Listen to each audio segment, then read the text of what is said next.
Attitude Change Your Life. Thanks for joining me today. Our guest today is Tanya Brown, sister of Nicole Brown Simpson, who is married to O.J. Simpson.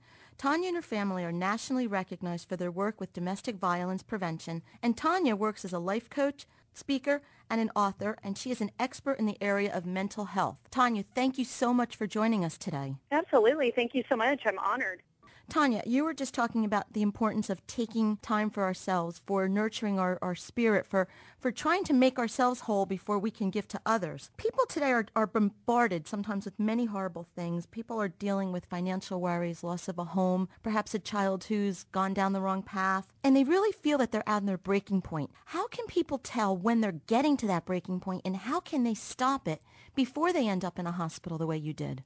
You know, I think we all know how we feel when we're stressed. We may get that stomach ache, chronic migraines, chronic headaches, tension in the jaw. We become very irritable, moody.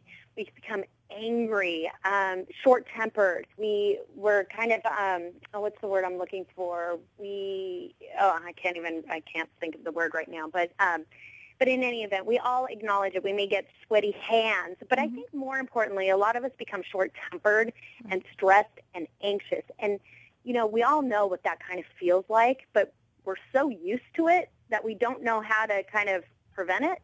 And so when we're noticing that we're getting worked up, like say, for example, you're driving in your car and you're hitting every red light. Okay, we all have that. we all experience that. So what's your reaction to that? Are you in the car? Are you getting all angry? Are you getting all short-tempered? Are you getting frustrated? Are you about to, put some road rage on somebody? Who's that hurting? Right. And if you think about it, you're sitting at a red light. Right. And it's just a red light. You know what? You're going to get to where you need to go. Right. So you might as well make the journey a little bit more easier for you and a little bit more peaceful. So instead of getting worked up, here's a tool. Unclench your fist around the steering wheel, loosen them up a little bit and breathe. Air is free. We're making light of it. We're talking about a red light, and you and I are joking about that, but you can take the same tools that you use in a situation like that and apply it to something when it's more serious. If you are going through financial trouble, take the time to breathe, meditate, relax. Just because really once you get stressed out, once you let it take it to the next level, that's when you're going to end up in a situation like you are. Absolutely.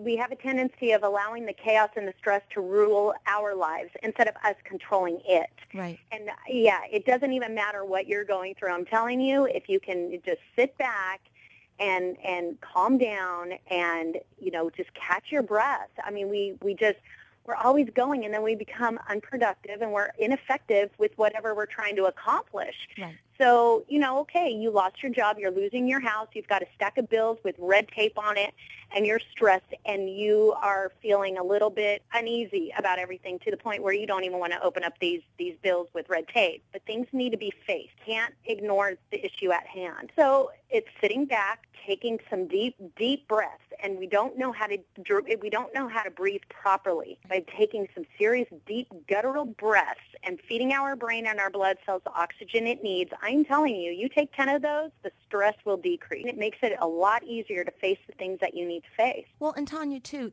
another thing that I find, and I'm a very in-control type person. I'm definitely a type A personality. And people like me, friends I have and people that I know, we need to have things in order and in control. And when we start to feel that we're losing control and we start to suffer depressive feelings, we always have this attitude we can just say, oh, snap out of it. And the harder you try to snap out of it, the worse it gets. And what would you say to someone who really knows something's wrong, but they just can't get it together no matter how hard they try? Seek help. I mean, there's the internet. The internet is our world's vast library. Sitting back, doing the breathing exercises, realize, the serenity prayer, realizing that, there are some things that we can't control in life. Some things just are. Right. Nicole said something to me very poignantly, and this was in 1992 when I was contemplating staying at UC San Diego or withdrawing. And I worked very hard to get into that school.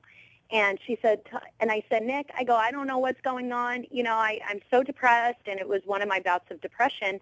And she goes, I don't understand why I'm having a hard time. And she said, I want you to write this down.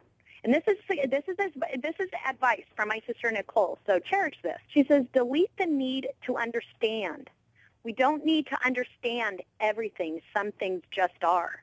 Mm-hmm. So for all you type A personalities, there's certain things that you can control and there's certain things you can't. And we don't need to understand all the time what the reason is behind that. Which goes back to the serenity prayer. It goes back to the serenity prayer. Reading that every once in a while. I have friends of mine in AA, and they send it to me. I send it to them. It's like, hey, remember this? And it keeps you focused on really what is at hand. With people who need to control everything, it's learning we're learning how to adapt in life, learning how to be a little bit more flexible. Mm-hmm. So maybe that needs to be a goal for some of the type A's who are listening to this program.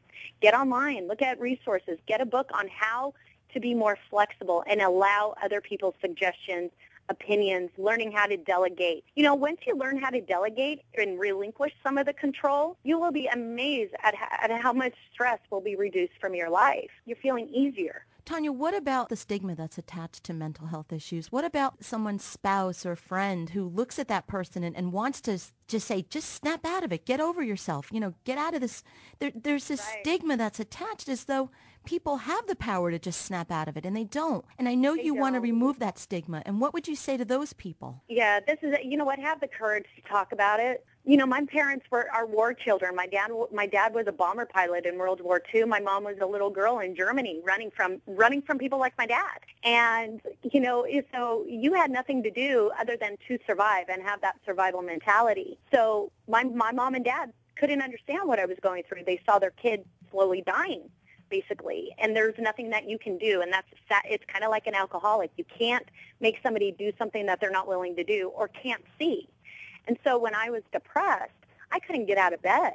I couldn't, there was no strength. There was no pain I had ever even felt like. It was just insurmountable. And so for somebody who is feeling the distress and the despair, and they're going down that road, but they're afraid, fear is the number one reason why people don't want to come forward, because they're scared. Well, I'm telling you, you'll be more scared when you got that gun in your hand or a noose tied up because you want to end your life. Because you know what? Your life will end, and those around you.